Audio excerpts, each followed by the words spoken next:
Hello, everyone. Welcome to Biblical Prepping. I'm Judith Garten, and this is the spiritual portion. This is my first video in the spiritual portion. I don't know how this is going to go. It's written in bits and pieces in my cute little notebook I have here. It's cute on the front. It says, honey yourself, which, be sweet to yourself. Being sweet to yourself, you need to be sweet to yourself and take the time to remember that your day is not just cooking, cleaning, gardening, working outside the home. Your day is God. We need to start with God and end with God if we possibly humanly can. Even if it's just listening to music as you go to bed at night that will enlighten you and encourage you to be spiritually centered. Now, welcome here to the studio. You may have seen me in some of the videos that I've done, like during winter or things like that, or topics that don't necessarily do with gardening or outside. I've often come to you in this studio area here. This is where I do the War Room. I'll leave a link down below for War Room prayers on Messianic Lamb Network. And I serve in the Thursday morning War Room, and I absolutely love it. It has blessed my life greatly. I did take almost a year off in the middle somewhere. I was like a little sabbatical, but I came back to War Room and have been here again for a year and a half, 2 years or so. Prior to that, I had been doing the War Room since I think 2015, might be 2016. No, wait, got that wrong because we moved here in 2016, so it would be 2017 or 2018. And I love it. I absolutely love it. And I've moved from one day to another and one partner to another, but most often my partner has been Joe. And if you wouldn't mind keeping her in prayers right now, it's really awesome. She is experiencing a healing journey when doctors claim some horrible things over her. So keep her in prayer. Now, today I want to start with something I deal with on a regular basis, the power of life and death in the tongue.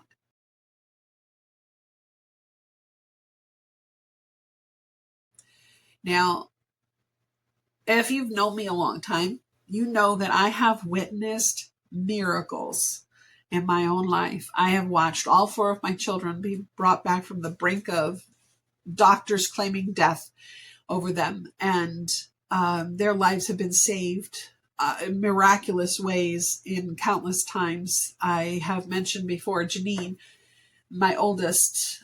She is the mother of our granddaughter, our oldest grandchild, and she was brought back from a proclamation of spinal meningitis. And she was seriously sick, very limp, and we prayed over her. This was before Jim and I got together. I was in my previous life, and people I knew, we gathered together and we prayed over her as we were taking her for tests. And then they brought her upstairs to the pediatric unit at a hospital in New Jersey, and she was, I think, 8 at the time. I'm trying to remember. 6? I'll have to do the math on that one. So there she was in the hospital, limp as a rag, and they were going to be putting the IV in her, and all of a sudden she just started to perk up, and the nurse was just unbelievably shocked. Her pediatrician was on his way from his home after having dinner with his family to come, and they were going to do a spinal tap. By the time he got there, just a couple of hours after prayer, he looked at me and he said, I don't know what you've done, but this is not the same child you had in the office earlier today. This is unbelievable. What did you do? And all I said was prayer. And he was dumbstruck. He was dumbstruck. Jessica, she was 18 months old or so, give or take a few. She had what they called an undiagnosed, and this was years before Janine's incident. Jessica was diagnosed with what they called an undiagnosable intestinal virus. They had never seen it before. They didn't know what she had, where she'd gotten it. They'd never seen it before.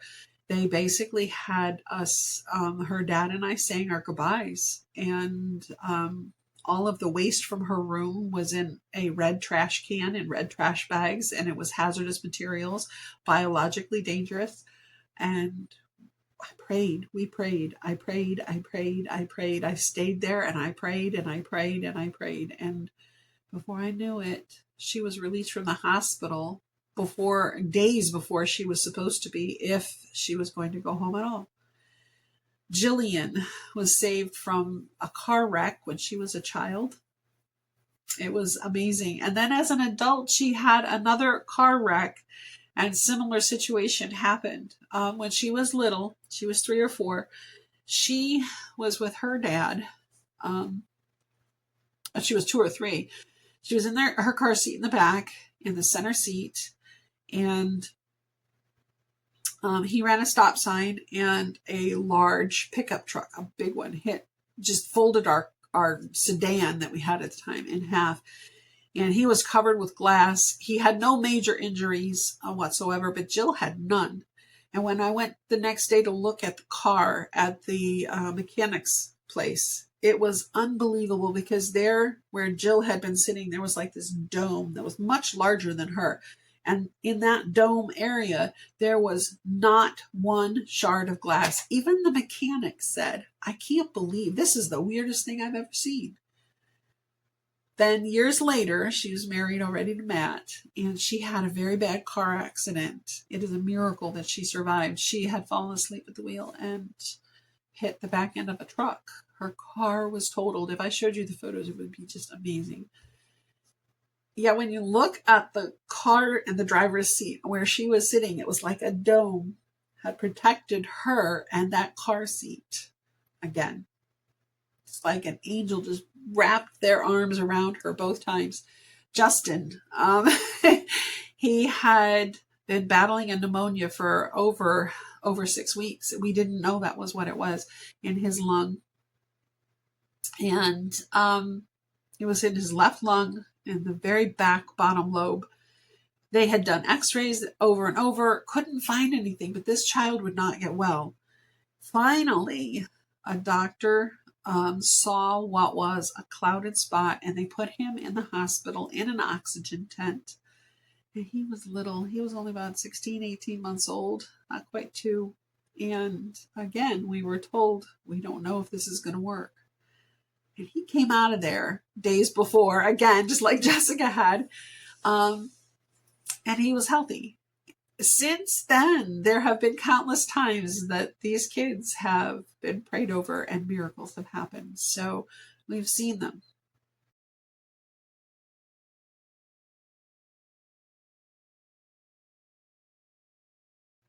So there is power of life and death in the tongue.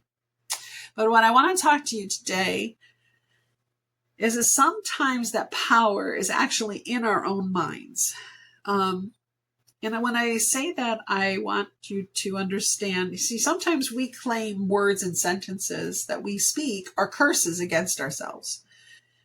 And they can be to a degree, but a lot of times that is in our own minds. I remember a story that Jim and I experienced a number of years ago where we were listening to a pastor we knew. We had met a few times, and he was telling about his uncle who had had cancer and had beat it. He went in to get results of some most recent tests, and he was excited and everything, but his regular doctor was gone. And instead, another doctor was sitting in, and when that doctor looked at his test results and x-rays, he gave this uncle a negative report and said that the cancer was back. And the uncle took that to heart, and just a short week or 2 later, he was dead, gone. He believed the report that this doctor mistakenly gave him, and when the original doctor, the uncle's primary doctor, returned, he was shocked that the uncle had died and wondered what had happened. And the other doctor told him, he says, well, the cancer, it took him quickly. What cancer? He was healthy. All his test results showed there was a misreading somewhere, and there was a mistake.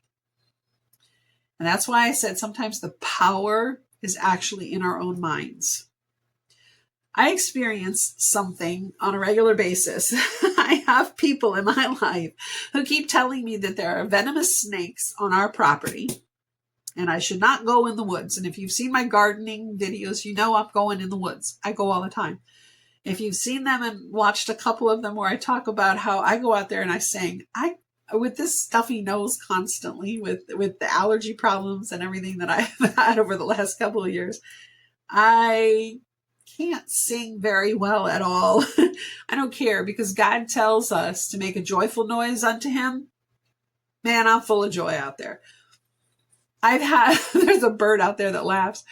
I've had that bird stand up in the tree and literally laugh while I'm singing, and I just make fun of the bird and just say, I just say, yeah, I know, you got a really bad sense of humor. Okay, whatever. And, but I'm not going to believe these proclamations over our property that there are snakes and that there are ticks on our property. I've seen a couple of ticks over the years. I actually only remember one, but Jim says I've said it a couple times, but I've never seen really ticks. We have friends and neighbors who've seen a lot of ticks, who've seen venomous snakes, but here on our property, they are not welcome. And I put my 100% faith in the fact that God is going to protect me from those ticks, their bites, and the snakes. Now, that doesn't mean I go out there and stir up something that might be a snake nest, say like a pile of branches that someone piled out back in the woods. I'm not going to go in there and walk through that pile. I'm going to be sensible. I'm going to be smart, because God doesn't want us to be stupid either. So I'm going to be sensible and I'm smart. I'm constantly vigilant and watching.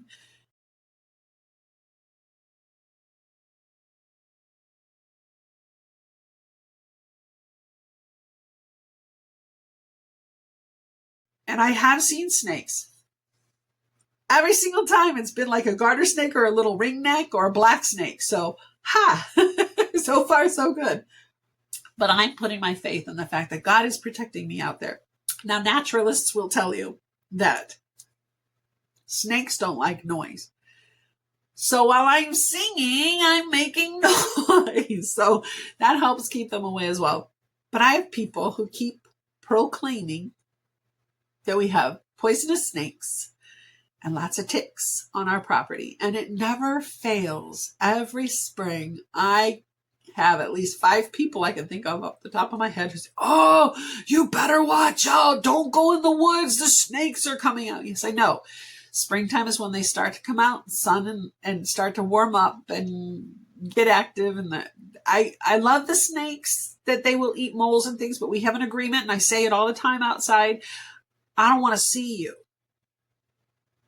Overall, with 9 years, I've hardly seen any snakes in comparison to the number that I could have seen. But if I believe those claims about snakes, I am putting power in those curses that people are claiming over our property and our woods and over me. So that power is in my own mind. You see what I'm saying? The power is in God. It isn't in my mind. It isn't in the words that someone else has spoken over my property or over me.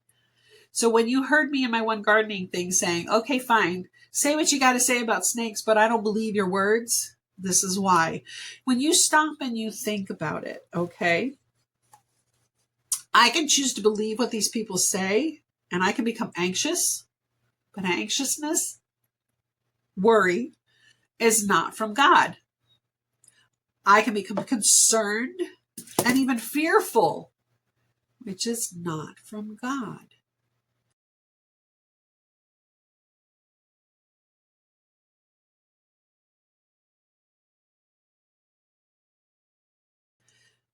But those words, they have no effect on me. They do not control me. They do not act as curses over me,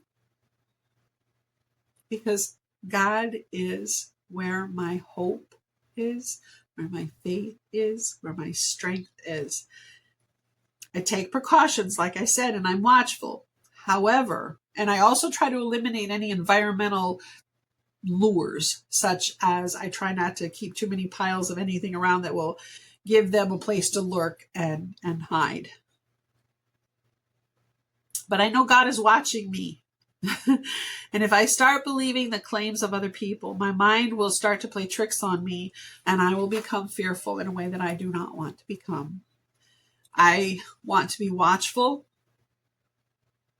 but I don't want to scare myself into not working outside at all, which is part of that thing I want to talk to you about in another video, the pendulum swing. I can either believe the people who make these claims and not go outside. I can believe in the 100% in the 100% protection of God and not take precautions. Or I can be what God wants, and that's the balance between the two. We are supposed to be wise. We are supposed to be sensible. We are supposed to do the things we need to do and protect ourselves as best we can, and then put 100% faith in God because He's got this. And I try to use that in everything that I do. So for right now, I want to thank you for visiting and listening to this spiritual message. Enjoy the scriptures that I've included.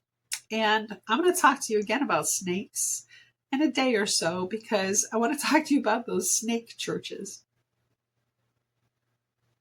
and bring that up. I also want to talk to you about the pendulum swings, because we can be on one side of the pendulum or the other, or we can be balanced. Blessings and shalom.